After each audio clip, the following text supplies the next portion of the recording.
জুলুমের ইতিহাসটা এমন মারাত্মক, আমাদের চোখের সামনে গত 17 বছর যারা জুলুম করেছে, অন্যায় করেছে, অবিচার করেছে, কোটি টাকার মালিক হয়েছে, লক্ষ টাকার মালিক হয়েছে, আল্লাহ বলে আমি ধরি না ধরলে তোমাদেরকে ছাড়বো না, তোমাদেরকে বাংলাদেশেও রাখতে আমি দিব না।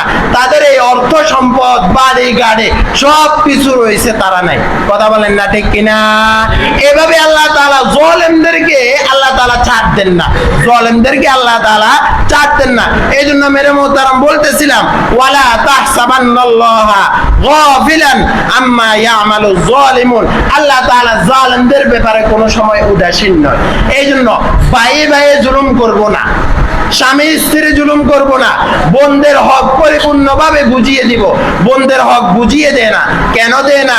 এখন বোনেরা চিন্তা করে এই অর্থ সম্পদ দ্বিতীয় বোনেরা ভয় পায়, কেন? আমি যদি এই অর্থ সম্পদ নিয়ে যাই তাহলে আমি আমার বাবার বাড়িতে কিভাবে আসবো?